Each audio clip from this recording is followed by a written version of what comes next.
How you doing? So you know hindsight is 20/20 vision, right? So looking back, you can see clearly the path you were on.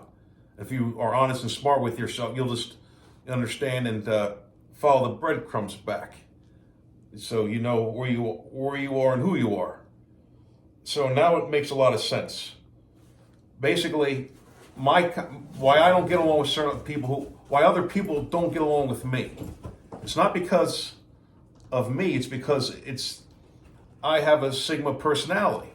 So if you have a Sigma trait, you're really not going to get along with betas or alphas. They're going to be automatically against you. And it's almost as if, well, you know it right away. You know it right away.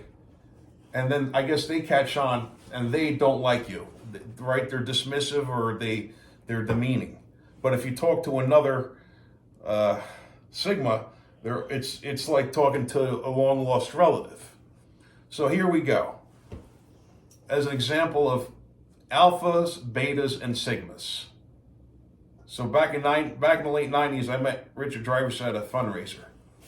Most of the people there went up, shook his hand, waited in line, asked for an autograph, and asked for a photo. When I shook his hand, I just wanted to speak with him for a couple of minutes, but I didn't ask for an autograph, and I didn't ask for a photo either. And I always remembered that too. So I know why I didn't ask for it. It's because that's a shallow thing to do, is to ask a celebrity. You see, a Sigma doesn't need to have an autograph from a celebrity or a signature, unless it was like Sean Connery, perhaps, or Clint Eastwood. You'd have to be pretty, you'd have to be pretty stunning.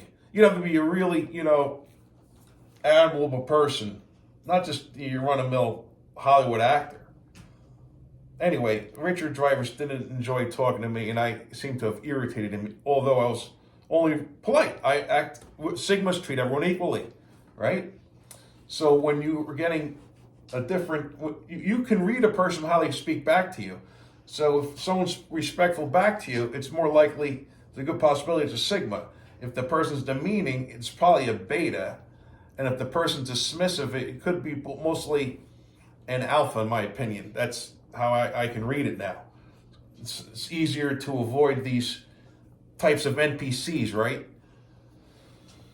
Because they've stolen the world, they've stolen reality.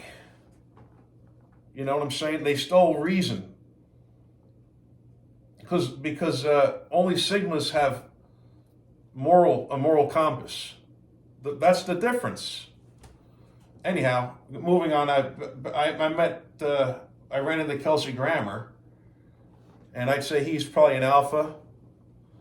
And I tried to break the ice with him by, yelling over to him. We were in a restaurant, and I yelled over to him, Niles. He was by himself, and the restaurant was empty, and I was just with somebody myself. So, it wasn't like I was embarrassing him or anything. He missed his moment to say something back. Total missed a moment to be like, I could have said, man, I can say something cool about him, and guess what?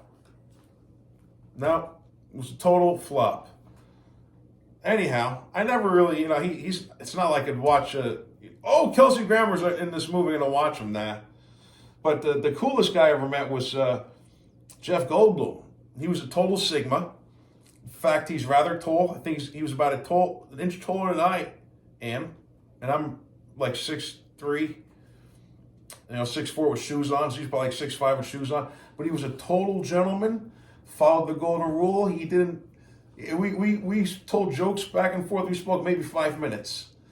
And the funny thing is, since I'm just a nobody, the whole room in the place was the Carlisle Hotel, by the way, Upper East Side. He plays the piano there for free. You can see the guy play for free.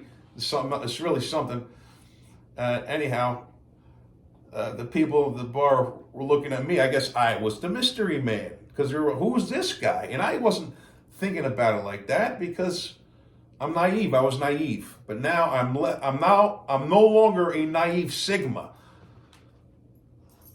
You see, that's the difference.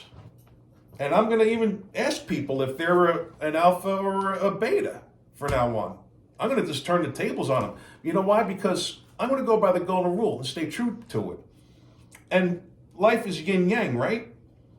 And so you do unto others, do unto you. And the golden rules, you treat others how they treat you. And I've been disrespectful to the Golden Rule because I let their hostilities go. But from now on, there's no more passion of hostilities. They've been getting the light side of the yin for a long time. So now it's time for a little dark part of that yang. Got to stand up for yourself, stick up for yourself, because why lose? Ain't gonna lose. That's what I'm talking about.